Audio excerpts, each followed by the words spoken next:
Bienvenue dans le MAC qui fait du bien. Merci à tous ceux qui nous ont rejoints. Et si notre ventre était notre premier cerveau, pour notre invité ce matin, ce n'est pas du bidon. Ce héros du quotidien, et je l'assume pas celle-là, garant de notre digestion. Ça sent. Face à l'assaillant armé d'un couteau, Henri n'avait lui qu'un sac à dos dans sa main. Pourtant, il lui a tenu tête. Quand j'ai entendu les parents crier, les enfants crier et des parents s'enfuir avec leurs enfants, j'ai tout de suite compris que c'était quelque chose de très grave qui se passait. Et là, sans réfléchir, le cerveau s'est débranché, j'ai tout de suite agi. J'ai croisé la route de cet homme et j'ai agi vraiment instinctivement. J'ai pas réfléchi, pour moi c'était impensable de rester à rien faire. Et j'ai agi comme un Français devrait agir, c'est-à-dire j'ai suivi mon instinct et j'ai tout fait pour protéger le plus faible. Bonjour Laurent Jacobelli. Bonjour. Vous êtes le roi de la récup, comme d'autres, comme Éric Ciotti, comme Éric Zemmour, c'est-à-dire que vous avez tout de suite voulu réagir et faire le procès de l'immigration en Europe alors que le drame venait de se produire. Alors, juste un mot avant de répondre à votre question. Je ne vais pas me défiler, rassurez-vous, mais un mot pour les familles qui, en ce moment, attendent de savoir si leurs bébés, si leurs gamins vont vivre, Il y a encore survivre, 2 enfants en urgence ou vont absolue. mourir, parce qu'il y a 2 enfants en urgence, et je pense qu'on doit tous penser à eux, et je pense qu'on le fait tous très sincèrement. Je vais répondre à votre question. Et vous faites de la récup ? Après cette intervention, Henri, 24 ans, pourchasse dans le parc l'assaillant, qui sera maîtrisé quelques instants plus tard. Il y avait d'autres personnes qui ont couru avec moi aussi à ce moment-là, notamment aussi des jeunes personnes et d'autres un peu plus vieilles.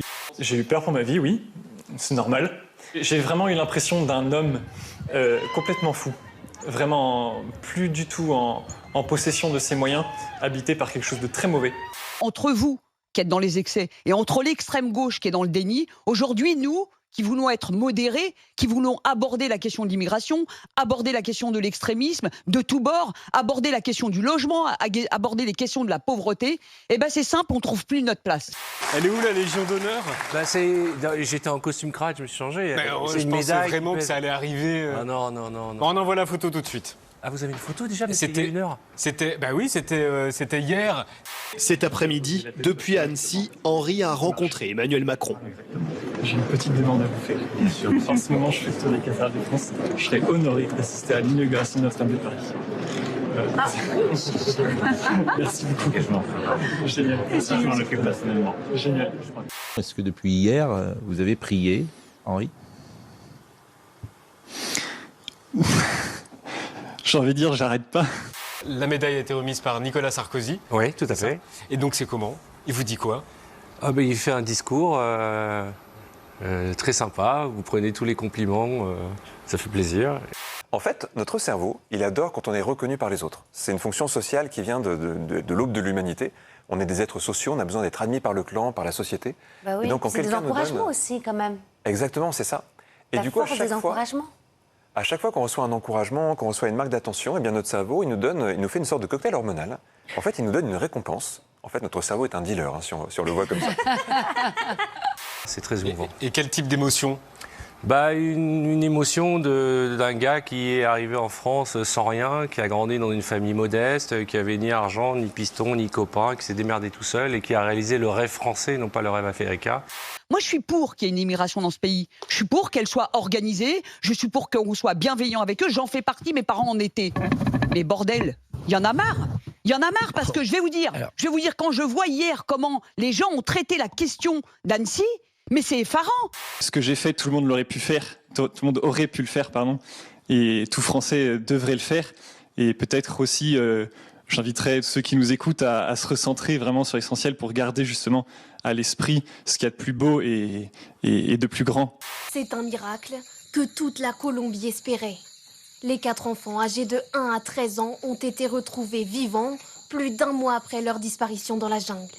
Sur ces photos diffusées par l'armée, les enfants, le visage émacié et l'air affaibli, sont pris en charge par les secouristes.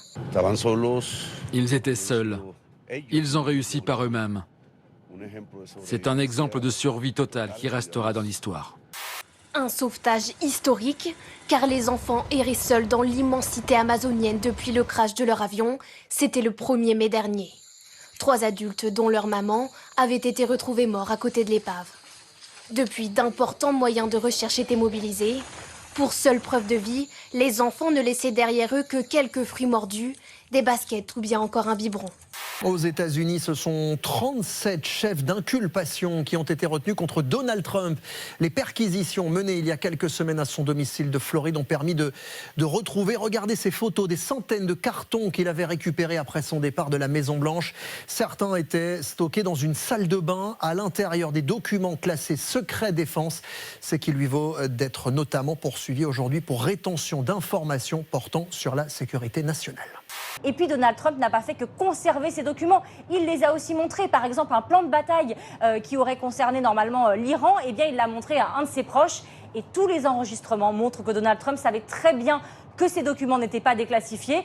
Lui, aujourd'hui, clame son innocence et explique que c'est une machination politique pour l'empêcher de gagner la présidentielle de 2024. Il l'avait dit, Vladimir Poutine, en 2017, celui qui détiendra et dominera le monde aura l'intelligence artificielle avec lui. Absolument, et c'est un outil de puissance. La technologie l'a toujours été en réalité. Et si on remonte vraiment à l'aune de l'histoire de l'humanité, le papyrus était une première révolution en tant que telle. Est-ce que tu peux me dire ce que raconte cette tapisserie? C'est la tapisserie de l'Apocalypse de Jean, tissée au XIVe siècle pour évoquer tous les fléaux du XIVe siècle. Donc la guerre de 100 ans? Oui, la peste. Oui. Donc une tenture qui à la base faisait 140 mètres de long sur 6 mètres de haut. C'est une bande dessinée XXL. Une bande dessinée médiévale. Ouais, c'est fabuleux. Hein.